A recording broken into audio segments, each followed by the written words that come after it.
क्या खूब कहा है किसी ने कि अगर तुम्हारी उम्मीद कठिन परिस्थितियों में भी जिंदा है तो तुम्हें जीतने से कोई नहीं रोक सकता है। इसलिए दोस्तों, जिंदगी में उम्मीद का दामन कभी नहीं छोड़ना चाहिए।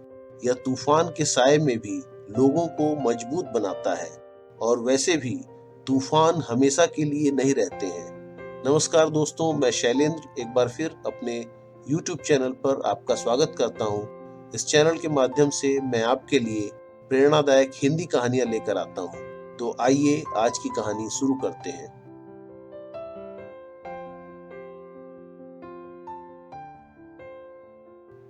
आज की कहानी एक नामी चोर की है जो एक दिन चोरी करते हुए पकड़ा गया। फिर उसे राजा के सामने पेश किया गया। राजा ने कहा, तुम्हें जीने का कोई हक नहीं है, और भरे दरबार में उसे मौत की सजा सुनाई गई। यह सुनकर चोर खामोश खड़ा रहा, और आखिर में राजा ने चोर से पूछा कि तुम्हारी कोई अंतिम इच्छा हो तो बताओ। चोर ने सिर झुकाकर राजा से कहा, राजन, मैं चोरी करते हुए रंगे हाथों पकड़ा गया हूँ, और अब मुझे फांसी की सजा भी हो चुकी है। लेकिन मुझे इस बात का हमेशा अफसोस रहेगा कि मैं घोड़े को उड़ाने की विद्या जानता हूँ, और मेरी मौत के बाद ये विद्या इस धरती से लुप्त हो जाएगी। राजा यह सुनकर कहता है, ये तुम क्या कह रहे हो? क्या सचमुच घोड़े को हवा में उड़ाने की विद्या तुम जानते हो? मुझे नहीं लगता, तुम झूठ बोल रहे हो। मैं तुम्हारी बात पर यकीन नहीं कर सकता। तुम्हें तो मरना ही होगा। इस पर चोर ने कहा, महाराज, आप ठीक कह रहे हैं, मुझे तो मरना ही चाहिए। छोड़िए इस घोड़े के उड़ाने की विद्या का क्या, जब मैं मरने ही जा रहा हूँ तो इसका क्या लाभ। चोर की बात सुनकर राजा जरा दुविधा में फंस गए।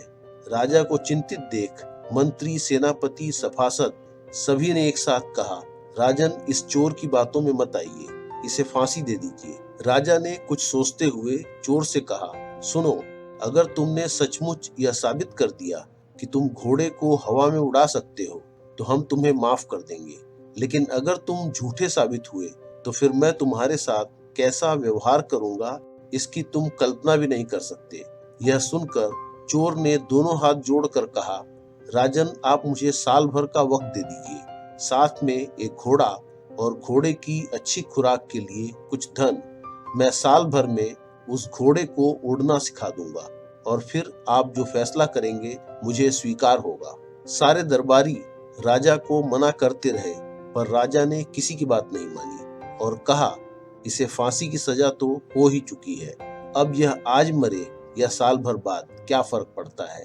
लेकिन अगर इसने घोड़े को उड़ाने की विद्या सिखा दी तो यह हमारे राज्य के लिए बहुत बड़ी उपलब्धि होगी। इसके बाद राजा ने उस चोर को एक शानदार घोड़ा और ढेर सारा धन देकर साल भर के लिए छोड़ दिया। चोर जब अपने घर पहुंचा तब उसकी पत्नी उसे देखकर आंखें मलने लगी। उसने पति से पूछा कि तुम तो पकड़े गए थे, फिर इस घोड़े और इतने धन के साथ वापस कैसे लौट आए। तब चोर ने पूरी कहानी पत्नी को सुनाई और कहा, अब साल भर तुम इस धन के साथ मौज करो। चोर की पत्नी हैरान थी। उसने कहा कि तुम वहां भी झूठ बोल आए। अरे, घोड़े भी कहीं उड़ते हैं, और साल भर बाद क्या करोगे? कुछ सोचा है, कैसे बचोगे राजा से? इस पर चोर ने कहा, मरने को तो मैं आज ही मर जाता, लेकिन साल भर के लिए मौज की जो मोहलत मुझे मिली है, ये मेरी किस्मत है। अब साल भर बाद तो कुछ भी हो सकता है। तुम यह क्यों सोच रही हो कि मुझे फांसी ही होगी?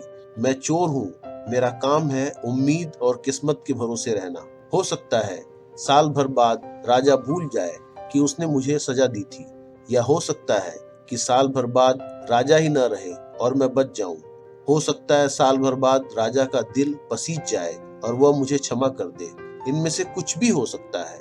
ये तो राजा को फैसला लेने के पहले सोचना चाहिए था कि घोड़े नहीं उड़ते हैं, पर राजा विवेक, न्याय, तर्क और पुरुषार्थ से दूर है।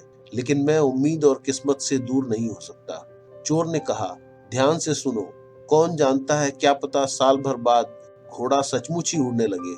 तो मैं उम्मीद का दामन क्यों छोड़ूं? सारी दुनिया उम्मीद पर ही कायम है। तो दोस्तों, यह कहानी हमें शिक्षा देती है कि जीवन में वक्त चाहे कितना भी खराब क्यों न हो, हमें उम्मीद हमेशा जिंदा रखना चाहिए। तभी हम अपने लक्ष्य तक पहुंच पाते हैं।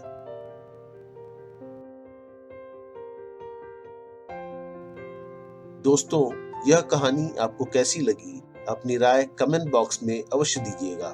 कहानी पसंद आने पर लाइक का बटन दबाकर अपने मित्रों को शेयर करिएगा और अंत में बेल का बटन दबाकर चैनल को सब्सक्राइब करना मत भूलिएगा, जिससे चैनल पर अपलोड होने वाले नए वीडियो का नोटिफिकेशन आपको मिलता रहे।